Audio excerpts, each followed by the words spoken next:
Aujourd'hui, je vais t'expliquer comment est-ce que j'ai réussi pendant plusieurs mois à bosser à fond sur mon business en ligne, sur mon projet, tout en gardant un plaisir fou à bosser dessus et sans que ça me paraisse forcé. J'avais pas besoin de me forcer pour me lever tôt tous les matins, bosser toute la journée, me coucher tard le soir et recommencer ainsi de suite 7 jours sur 7 pendant plusieurs mois sans prendre un seul jour de pause, sans prendre un seul jour de congé. Comment est-ce que j'ai fait pour faire ça en gardant le sourire, en gardant le smile? C'est ce que je vais t'expliquer dans cette vidéo. Si tu me connais pas encore, moi je m'appelle Louis et sur cette chaîne, très simplement, j'aide les gens à faire ce qu'on appelle un business en ligne, c'est-à-dire à gagner de l'argent sur Internet. On peut le faire de plein de manières différentes. Moi, mon truc, c'est d'aider les gens à développer une audience sur un blog, sur Instagram, sur YouTube, sur ce qu'ils veulent, et à gagner leur vie avec cette audience. Ok? Donc pour faire très simple, c'est ça. Et donc moi, ce que j'ai fait, c'est que aujourd'hui, ça fait un bon moment que je gagne ma vie sur Internet. Ça va peut-être faire 2 ans, en fait, j'en sais rien, j'ai aucune idée. Ça fait longtemps que je gagne ma vie sur Internet. Et au début, j'ai dû bosser, j'ai dû cravacher parce que gagner sa vie sur Internet, ça se fait pas en claquant des doigts. En plus de ça, j'ai fait pas mal d'erreurs. Donc j'ai perdu au moins plusieurs mois à bosser pour rien parce que j'ai fait beaucoup d'erreurs, que je voulais pas me former, que je voulais pas me faire accompagner, etc. C'est un autre sujet. Mais dans cette vidéo, je vais t'expliquer comment faire pour que toi aussi, tu puisses rester motivé, bosser sur ton business ou bosser sur toute autre chose et le faire avec le sourire. Ok? Continuer de garder la niaque. Alors, je vais te parler des problèmes que tu peux avoir dans ton business. Ok? Parce qu'aujourd'hui, peut-être que tu es en train de développer un business en ligne, mais il y a des problèmes qui vont te tomber sur la tête très bientôt et tu pourrais tomber dedans, c'est des sacrés pièges. Je t'assure que si tu n'es pas au courant, tu vas ne pas les voir, tu vas tomber dedans et ça peut te plomber le moral. Moi-même aujourd'hui, il y a quelques semaines, j'ai eu un moment où voilà, ça allait pas trop, j'avais vraiment plus envie de bosser, j'arrivais plus du tout à bosser, justement parce que j'avais un peu perdu de vue ces grandes règles d'or que je me fixe et que maintenant je me fixe vraiment tout le temps au quotidien et c'est ces règles que je vais te présenter. Juste avant, je voudrais te parler du paradoxe de la prison dorée. Alors c'est pas un terme que j'ai inventé, je sais pas trop de qui il vient. Mais la prison dorée, c'est quoi? C'est une prison que tu te construis toi-même. Tu développes un business pour être libre, et au final, tu te mets tellement de pression avec ton business, tu te mets tellement de règles que tu n'es pas libre. C'est comme si tu construis un business en ligne, tu gagnes 3 000 € par mois avec, mais tu t'obliges tous les matins à mettre ton réveil à 6 heures. Tu t'obliges à aller bosser au bureau, tu t'obliges à avoir des deadlines, tu es stressé, tu te mets une pression pour rien. Tu te mets une pression pour rien. C'est un peu ça une prison dorée, c'est tu fais quelque chose pour être libre et au final tu te mets tellement de règles et de barrières que tu es tout sauf libre et tu deviens, t'as plus de patron mais tu es toi-même ton propre patron et c'est encore pire, c'est pas quelqu'un qui te gueule dessus, c'est toi qui t'en veux et qui te fait culpabiliser si tu vas pas bosser, etc. Donc c'est ça la prison dorée, c'est créer un business et se retrouver esclave. C'est les gens qui créent une boîte pour être libre et qui se retrouvent à avoir 35 employés et du coup ils sont plus libres parce qu'ils ont 35 personnes qui comptent sur leur salaire à la fin du mois, 35 personnes qui peuvent pas virer, qui ont besoin de leur job. Donc ils se retrouvent enfermés et ils sont plus libres du tout. Et c'est pas ce à quoi ils aspiraient au début. Donc pour éviter ça, pour éviter de tomber dans cette prison dorée, dans cette cage dorée, je sais pas, il y a un surnom qui est le surnom un peu officiel qu'on entend tout le temps. J'ai entendu plein de fois et pour autant je suis trop con pour m'en être souvenu. Donc voilà, c'est la prison dorée, je pense que tu auras compris. Je vais te donner quelques règles d'or très simples pour prendre un maximum de plaisir en travaillant, pour le faire sur le long terme, pour pas tomber en dépression, pour pas faire un burn-out. Moi, j'en ai encore jamais fait, j'espère que ça sera jamais le cas. Et justement, en suivant les règles que je vais te donner, normalement, ça devrait aller. Ma première règle d'or au travail, c'est que je délègue toutes les tâches qui sont chiantes. Ok? Je pars du principe que si je fais ce boulot-là, c'est pour être le plus heureux possible. Donc tout ce qui me fait chier, je le délègue. La paperasse, les factures, je délègue. Je paye des gens qui le font. Aujourd'hui, tu vas sur 5euros.com, tu vas sur Fiverr, tu vas sur n'importe quel groupe Facebook, tu dis salut, je cherche un mec pour faire ça, c'est payé tant de l'heure. Il le fait. Une fois que tu as trouvé la bonne personne, en général, il n'y a aucun souci avec ça. C'est vraiment une règle d'or. Tout ce que je n'aime pas faire, je le délègue. En plus de ça, aujourd'hui, je commence à assez bien gagner ma vie sur Internet. Je tourne à peu près à 5 000 € de chiffre d'affaires par mois, ce qui fait que ça me coûte moins cher de déléguer que de le faire moi-même. C'est-à-dire que si je prends mon chiffre d'affaires et que je mets ça par rapport au nombre d'heures que je travaille, j'ai un petit peu mon salaire horaire. Donc je sais en moyenne pour une heure travaillée combien est-ce que je génère. Et en général, déléguer ça, même si la personne, je la paye, je sais pas moi, 15 ou 20 € de l'heure, ça me fait gagner de l'argent. Parce que si ça m'économise une heure de boulot et que moi, quand je bosse, ça équivaut à 70 ou 80 € de l'heure créée, fictivement, bah si la personne, je la paye 20 € de l'heure pour faire le boulot à ma place, j'ai gagné 60 € de l'heure à rien faire. Je sais pas si tu as saisi le calcul, mais c'est un petit peu ça l'idée. Donc vraiment, c'est un compromis que je ne fais jamais. Tout ce que je n'ai pas envie de faire, je le délègue. C'est un peu chiant au début de trouver quelqu'un pour le faire, mais une fois que tu as trouvé, voilà, tu as pu à le faire, tu t'embêtes pas, et ce qui fait qu'au quotidien, quand je travaille, je fais que des tâches qui me plaisent. Alors peut-être que toi aussi, on t'a déjà dit des phrases du genre « Oui, mais tu sais, Louis, on peut pas toujours faire ce qu'on veut, il y a toujours des trucs qu'on n'a pas envie de faire, qu'on est obligé de faire. » bah, sache que dans le business en ligne, c'est complètement faux. C'est un job qui n'a rien à voir avec les jobs normaux qu'ont connus nos parents, nos grands-parents, etc. C'est un job qui existe que depuis quelques années et c'est un job dans lequel tu peux te permettre de choisir ce sur quoi tu bosses et de ne pas être obligé de faire les trucs chiants. Tu peux avoir un comptable pour la paperasse, tu peux avoir des freelances pour faire les tâches que tu n'aimes pas faire si toi tu n'aimes pas faire le montage ou tu n'aimes pas faire quelques tâches qui exigent, que je sais plus parler, la moindre tâche qui a besoin d'être faite dans ton business en ligne, tu peux vraiment la déléguer. Donc ça, c'était ma première règle d'or. La deuxième règle d'or, je vais passer assez vite dessus parce qu'avec la première, c'est aucun compromis sur le kiff au travail. Mon but, c'est de prendre un plaisir maximum à travailler. Si j'ai pas envie de le faire, soit je le fais plus tard parce que j'aurais envie de le faire plus tard, soit je le délègue, soit je le fais pas. Il y a plein de projets qu'on me propose qui sont parfois des projets très bien payés. Je ne les fais pas parce que je n'ai pas envie. Des gens qui viennent me voir, qui me disent « Oula, j'aimerais te payer 2000 € pour que tu fasses telle prestation, même si ça me prend que 3 ou 4 jours de le faire. » Ça va peut-être paraître un peu con, je vais peut-être passer pour le connasse de service à dire ça, mais je ne le fais pas. Même si c'est payé 500 balles la journée, je ne le fais pas si ça ne me fait pas plaisir. Parce que j'estime que si ça me stresse, si c'est pour que je sois pas bien, si c'est pour... Non, ça sert à rien. Aujourd'hui, je suis pas là à courir après l'argent. Mon but, c'est pas de gagner un maximum d'argent possible. Mon but, c'est d'être libre, c'est de profiter. Alors oui, pour ça, j'ai besoin de beaucoup d'argent, notamment pour pouvoir voyager, etc.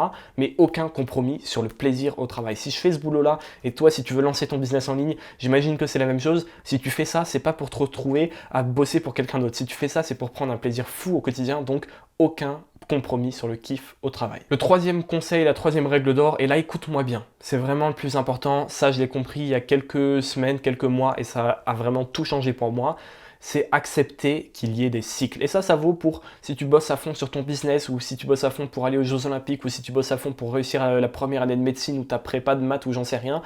Accepter les cycles. Qu'est-ce que j'entends par là? Accepter le fait qu'on ne peut pas tout le temps être au top. Pendant très longtemps, j'ai travaillé 7 jours sur 7. Je me levais tous les matins, je bossais sur mon business pendant plusieurs mois d'affilée. Ok. Et je ne comprenais pas qu'il y ait parfois des moments où j'ai pas envie de bosser, où je sois pas bien. Mais c'est normal. Tu ne peux pas être à fond tout le temps. Ok. Donc il faut accepter qu'il y a des cycles. Un cycle, ça veut dire quoi? Ça veut dire qu'à un moment tu seras en bas, et à un moment tu seras en haut, et à un moment tu seras en bas. Et comment est-ce que tu fais ça? Tu acceptes ça, c'est-à-dire que des fois, il y a des matins, je me lève, oula, je sens qu'aujourd'hui, je vais pas être productif. Je sais pas pourquoi aujourd'hui, j'ai envie de rien faire, j'ai envie de faire ma larve, j'ai envie de rester sur Netflix toute la journée à bronzer au soleil. Eh ben ok, je le sens. J'accepte que je suis dans une phase de down. Je fais gaffe quand même à pas y rester pendant des jours et des jours ou des semaines. Le but, c'est pas de rien foutre de sa vie pendant un mois, mais c'est de dire ok, aujourd'hui, je sens que je vais pas bosser. Je sens que même si je me force, ça va pas être top. Donc, je fais rien. Et j'accepte le fait que demain ou après-demain, ça ira mieux et j'aurai envie. Et c'est très concrètement dans la création de contenu. Des fois, j'ai plus envie de faire de vidéos, j'en fais pas. Et des fois, après ça remonte, je suis dans un cycle haut, et là j'ai envie de faire plein de vidéos, des podcasts, des trucs, et je tourne 3, 4, 5 vidéos par jour. Ok? Comme ça, j'en ai d'avance pour quand je suis dans une phase où j'ai plus envie d'en faire, et c'est un équilibre. Ok? Donc que ce soit dans les actions très précises, tourner les vidéos, des fois j'ai envie, des fois j'ai pas envie. Des fois j'ai une envie de fou de tourner des podcasts, des fois j'ai pas du tout envie d'en faire, j'ai vraiment pas envie de toucher. Ok? Et c'est aussi valable dans les trucs très larges. Des fois j'ai envie de bosser, des fois j'ai pas envie de bosser. Donc accepte les cycles, arrête d'essayer de lutter contre. Parce qu'une journée où tu sais que tu n'as pas envie de bosser ni rien, tu t'auras beau te forcer, tu vas faire les choses, mais ça va être mal fait, ça va prendre un temps fou. Autant te dire, ok, aujourd'hui, je fais rien, j'accepte, je suis dans un cycle bas, et après, je remonterai, et là, je rattraperai le retard, et au final, il n'y a pas de retard quand tu bosses pour toi. Le retard, c'est toi qui décides à quel niveau il se situe. Donc vraiment, accepter les cycles, accepter que des fois, ça va à fond, des fois, ça va pas bien, des fois, on est heureux, des fois, on est déprimé. Accepter tout ça, et je t'assure qu'une fois que tu l'auras accepté, tu seras vraiment en paix avec toi-même. Alors là, je suis pas en train de me transformer en moine bouddhiste, ne t'inquiète pas, mais je suis juste en train de te dire qu'il faut l'accepter. Et je t'assure que depuis que j'ai accepté, en moyenne, je suis beaucoup plus productif. Parce que certes, il y a des jours où je fais plus rien. Maintenant, je me force à prendre un jour de congé par semaine où je travaille pas. J'y arrive pas tout le temps, mais je me force à le faire. J'essaye vraiment de plus en plus. Et en général, après, le fait d'avoir des jours où je fais rien, ça permet d'être plus productif sur tout le reste de la semaine. Et en général, je suis même plus productif. Je travaille moins de jours dans le mois, concrètement, parce que j'ai pris des jours off, mais sur l'ensemble du mois, j'ai quand même effectué plus, parce que les jours où j'ai bossé, j'ai pu rebooster mes batteries et je suis vraiment à fond dans ce que je fais. Avant-dernier conseil, très important, très important, minimiser tes responsabilités, minimiser le nombre de personnes qui sont engagées. Je t'explique, l'exemple le plus parlant, c'est quoi? C'est quelqu'un qui a une entreprise qui a 300 employés. Le mec, il est foutu. Il peut pas faire les choses en fonction de ce qu'il veut. Si le lendemain, si un jour il pète un plomb, il fait sa crise de la quarantaine, il peut pas tout balancer, vendre l'entreprise et partir au soleil. Il peut pas, parce qu'il y a plein de gens qui dépendent de lui. Et ça, c'est un sentiment qui est compliqué. Alors, ça peut peut-être être perçu par certains comme un déni, comme une fuite. Moi, aujourd'hui, j'essaie d'avoir le moins d'engagement possible, même dans mon matériel physique, dans mes possessions. Toutes mes possessions rentrent dans un sac à dos cabine de 40 litres. Tout ce que je possède rentre dans un sac à dos. Je n'ai aucune attache. Et dans mon business, c'est la même chose. C'est ce que je t'invite à faire aussi. S'il y a plein de gens qui comptent sur toi, qui dépendent de toi, ça te rajoute une pression sur les épaules de dingue. Et c'est quelque chose qui n'est pas très palpable. Parfois, on s'en rend même pas compte. Et pourtant, c'est quelque chose qui compte vraiment. Si tu as promis à quelqu'un que tu allais le payer 5000 euros pour faire ça, ok, derrière, tu es obligé de le faire. Tu sais que le mec, il attend. Si tu as des salariés, tu sais que tous les mois, ils attendent leurs sous à la fin du mois. Donc tu peux pas dire, allez maintenant, ciao les gars, moi je pars vivre ma vie en Thaïlande, j'ai bossé toute ma vie, je vends tout. Non, tu peux pas. C'est très très compliqué. Donc minimiser les personnes qui sont engagées et minimiser tes responsabilités entre guillemets. Moi si demain j'arrête ma chaîne YouTube, je peux.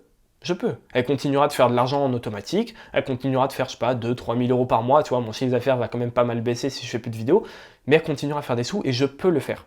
Ça ne veut pas dire que je vais le faire, j'ai aucune envie de le faire, je vais encore continuer pendant très longtemps j'imagine, mais je sais que je peux le faire et j'ai pas de pression.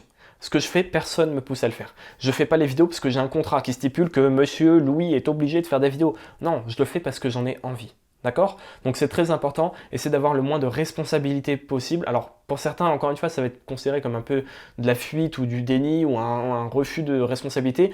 Ouais, ben on s'en fout. Le but là de cette vidéo, moi, c'est de t'expliquer comment faire pour bosser à fond, sans péter un plomb et sans t'enfermer dans une prison dorée.